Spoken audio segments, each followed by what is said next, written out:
What is good? Today, we're talking about something very, very, very important. Why is it that everything you're doing to try to get unstuck, everything you're doing to try to get rid of the anxiety, everything you're trying to get rid of the stress, why is it that it's not working? Why is it that the best you can ever feel are just these fleeting moments of relief? I meditate for 30 minutes. I feel great while I meditate, but I open my eyes and I feel anxious again. I'm remembering all my problems again. Or I keep sabotaging, I keep getting in my own way, and I know exactly what I should be doing. I know how to do it, but I'm just not doing it, and I don't know why. And it's driving me crazy. Why does that keep happening? I'll explain it to you. Most people try solving their issues with very surface level solutions. It's like a game of whack a mole, okay? If I have these negative thoughts that are making me anxious all day, most modalities, most approaches say, okay, you have these negative thoughts, just hit every one of them that comes up and replace it with a positive thought, right? With some gratitude. You have an unpleasant feeling that arises, hit that and replace that with some better feelings, right? You have self-doubt that kicks in, wake up at 8 a.m. and just rip 500 affirmations first thing in the morning, right? Whack-a-mole, whack-a-mole, whack-a-mole. Everyone's playing a freaking lifelong game of whack-a-mole. That's what's happening. And then they're getting mad that the moles keep coming back, and they're getting confused that the moles keep coming back. And the reason that they're coming back is because you're playing the game. And it's not your fault. Okay, so I was stuck in this for years of my life.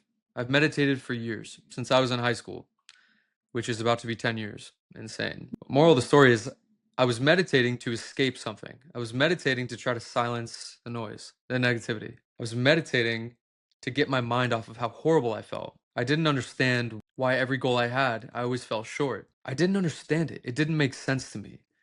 I was like, why on earth would I be trying to sabotage my own success? Why would I be getting in my own way?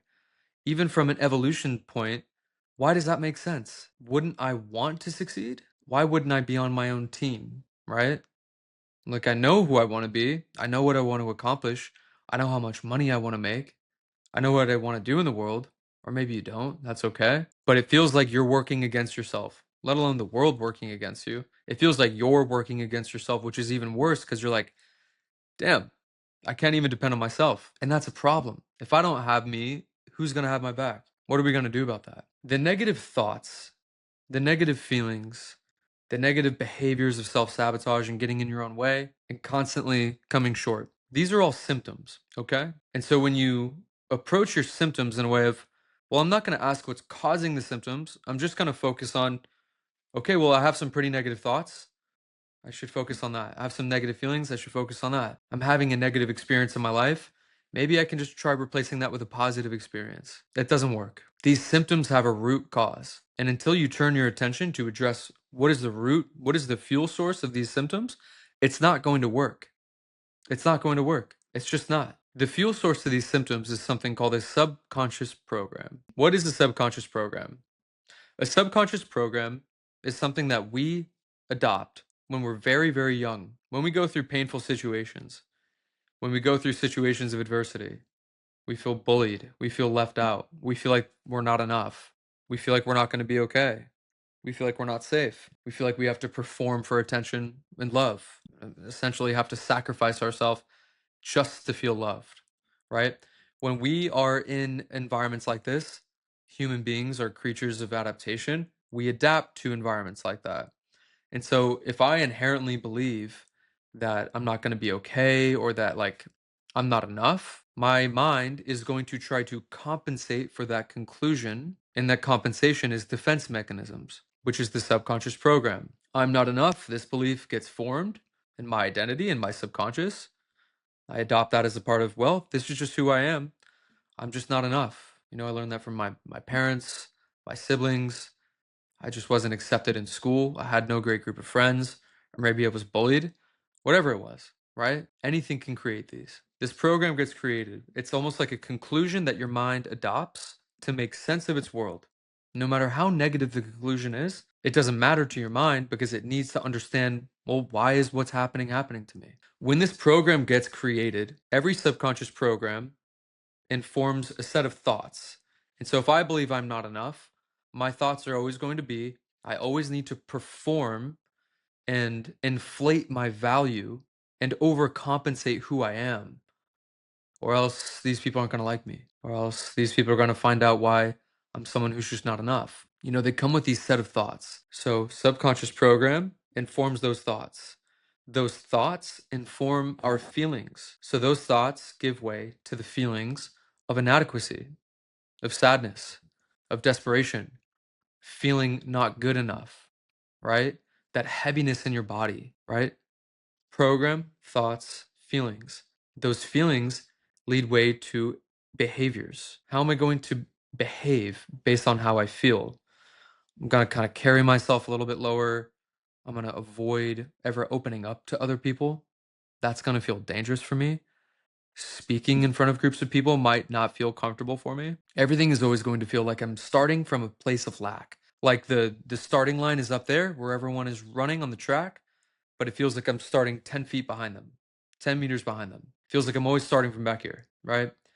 And that's because your mind has come up with this conclusion, which creates a subconscious program. It says, I'm not enough, whatever it says, right?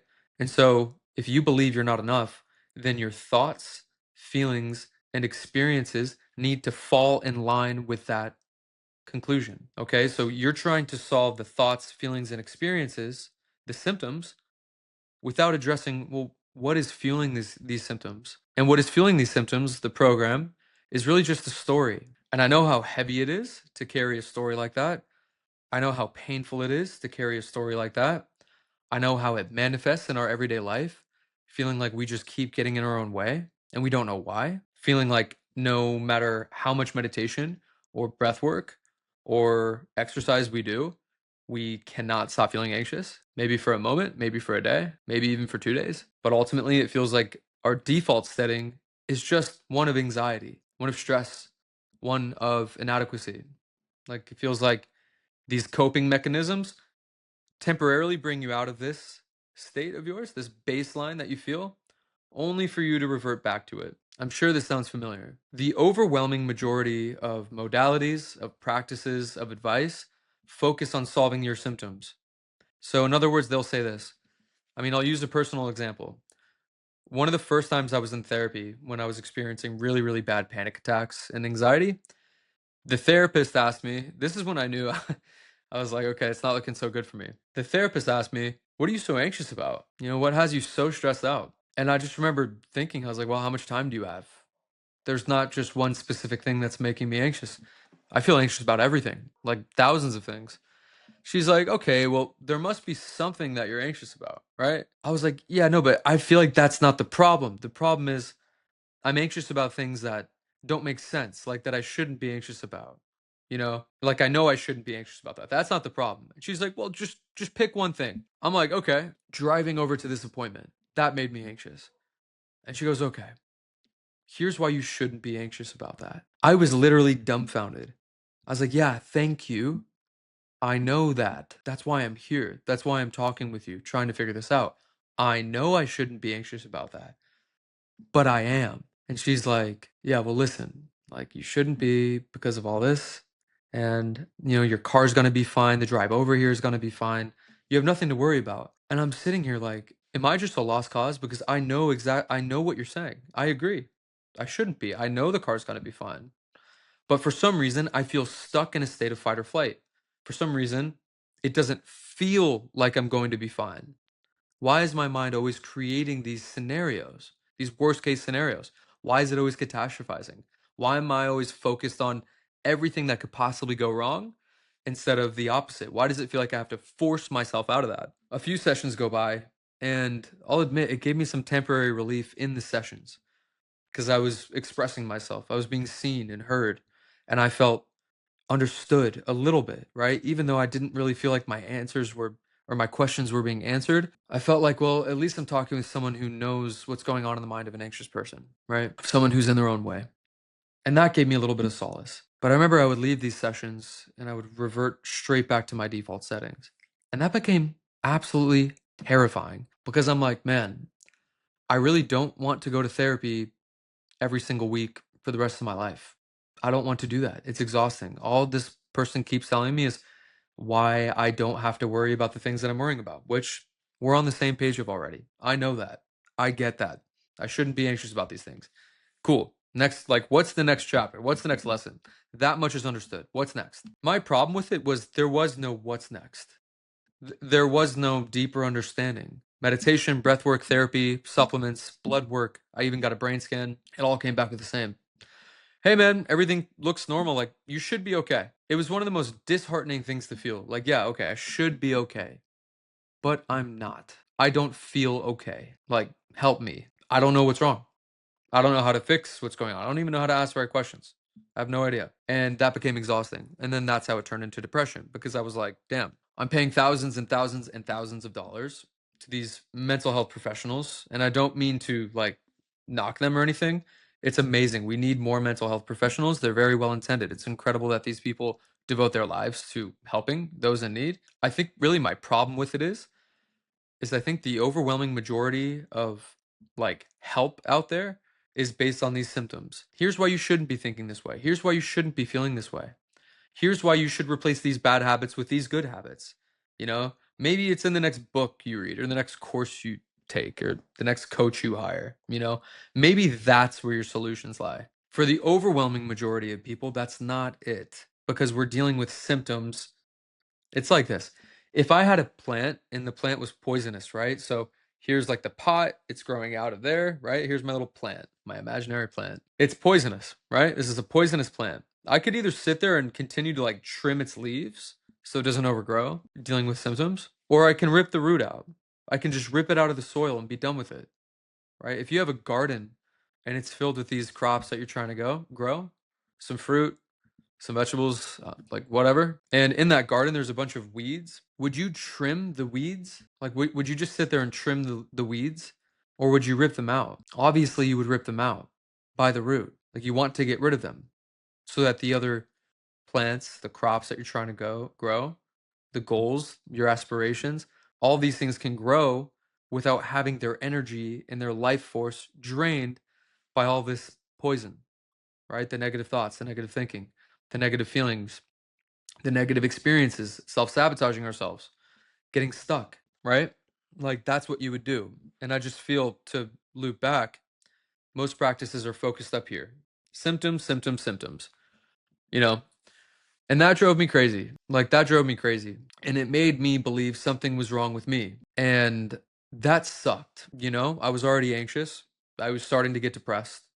And I started to believe something was wrong with me. And it just sucked. I had so many like dreams and aspirations of what I wanted to accomplish. Like, I'm very naturally ambitious. And it felt like I lost that part of myself because my mind was too busy stressing and overthinking and catastrophizing to focus on anything that I wanted to create. Like, I was too busy worrying and being in my own way to even hope to get out of my own way, to even hope to access the creative part of my brain again, so I could create something that I was proud of, that I felt like was serving other people. Like, that wasn't even an option for me because I was just so lost in my own mind, in my own negativity, and in my own storm that was raging in my mind. And I didn't know what to do about it. I didn't know what to do about it. And I felt like nobody did. You know, I saw psychologists, therapists, breathwork instructors, meditation gurus. I even saw other anxiety coaches who said, you know, just try to like, don't like resist the horrible feelings and just like let them go and do their thing. I did that for months. I think maybe like 8 months. I just allowed them. Nothing changed. And it took me to realize that I've been dealing with symptoms and I've been trying to treat symptoms and I've been trying to trim the leaves of poisonous plants. And then I've been asking, why does this plant keep growing back? Why do the habits keep returning? Why do I keep getting in my own way? Why does the anxiety keep coming back? Why is this my default state? Why do I have to try so hard and spend so much time and so much money trying to get out of that state? Because I'm staying on a hamster wheel of dealing with symptoms. That's why I'm playing whack-a-mole. When instead I could have just unplugged the fucking machine. I could have gone straight to the root of what was going on with these symptoms. Now, I'm not saying it's any fault of my own. I mean, I spent well over $35,000 trying to figure out what was happening to me. Brain scans are not cheap. Going and getting blood work done a whole bunch of times, testing for all of these different things that could potentially be wrong with you, that's not cheap. Therapy sessions are not cheap, especially when you're told you need to see them indefinitely for the rest of your life and that you're going to have anxiety for the rest of your life unless you get on medication and all of that nonsense. Symptom suppressing versus going immediately to the root cause of the problem and ripping out the root, unplugging the whack-a-mole machine. And I guess why I'm making this video is because I want you guys to know, if you feel stuck, like if this story resonates with you and you're like, holy shit, this is how I feel.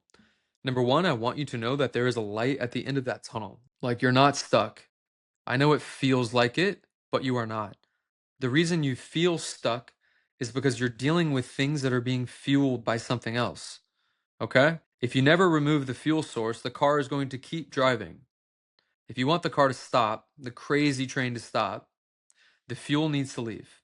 That needs to be eliminated and drained. And you can only do that when you remove the root of your suffering, which are these subconscious programs. I remember being so low in my anxiety and my depression that for some of the first times I started to think about, do I want to do this anymore? Like, is this a life worth living? Like, is waking up with panic attacks, having to give up on my business at the time, not being able to work a job because I felt like I couldn't even focus on any of my responsibilities without having a panic attack about it. Is that worth it? Like, what am I doing? And I just remember one night praying and just saying, if I ever get out of this, I will spend the rest of my life doing this for other people. If I am ever to get out of this pain, I will spend the rest of my life helping other people. Zero medication later, thousands of dollars spent later, over a year of desperately searching for answers and solutions, more importantly, I finally found out what was going on, and I did something about it. I removed the root of my suffering. I'm not saying that's some necessary super quick process to do. It's not necessarily easy. You have to face yourself. You definitely have to face yourself. But if you're someone who's at the point where they're like, I don't want to suffer anymore, and I do have the will to live, and I do have the will to get out of my own way, and I want to make something of myself. I want to make myself proud, my friends proud, my parents proud, whoever. I want to create something that has an impact on other people's lives. I want to feel fulfilled when I wake up, not anxious. Then this is the way. This is the way. You don't have to keep feeling like this. You don't. This can be very triggering, but it is a choice, okay? You can get to the root of your suffering and remove it, dissolve it, rip it out, unplug it, whatever corny analogy you want to use. Or you can keep trimming the leaves and just hope that one day maybe you can get so good at trimming the leaves that, I don't know, maybe it slows the plant growing from a little bit. Or maybe you can get so good at whack-a-mole that you can just hit all these things as fast as you possibly can. And negative thought pops up, boom, hit it. You could just get so good and so quick with it. You're breaking records. And that's cool.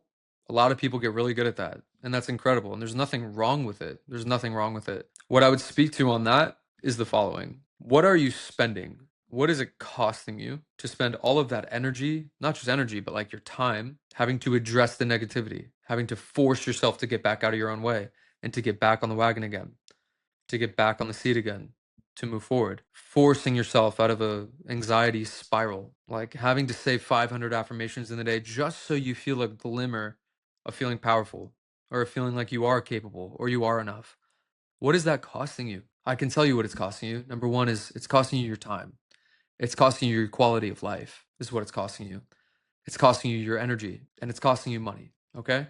That's what it's costing you. When you think about how much energy you're spending towards trying to play this game of whack-a-mole, a lifelong game of it, when otherwise you could be focused on, what do I want to create in my life? What do I want to do? What do I want to experience? Where do I want to travel? How do I want to serve other people? What is the impact that I want to have while I'm here on earth for this very short time?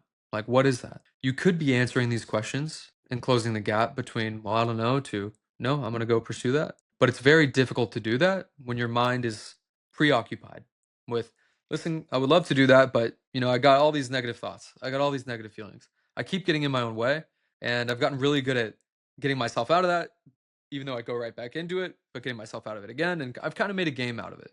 If that is enough for you, then, that's a personal choice. That's okay. My job here, what my goal was, is to tell you that you don't need to do that.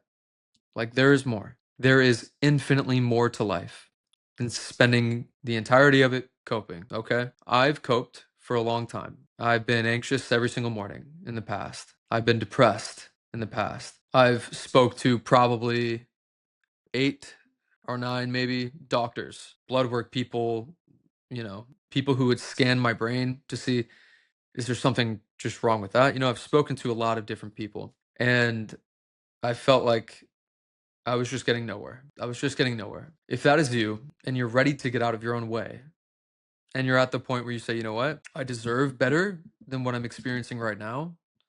I want to feel better. I have the will to achieve that. Then reach out. Learn how to get to the root of these. Learn how to get rid of it, how to rip it out of the ground. You must. It has costed you this much already.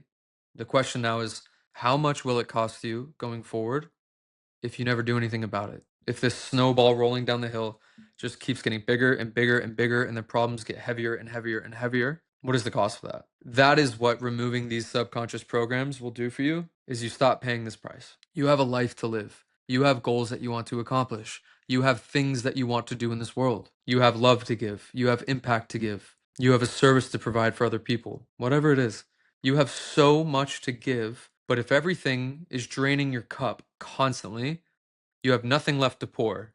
Excuse the shitty analogy, but really, when you think of it like that, you can't fill up everyone else's cup when something is just constantly draining yours. It's not going to happen.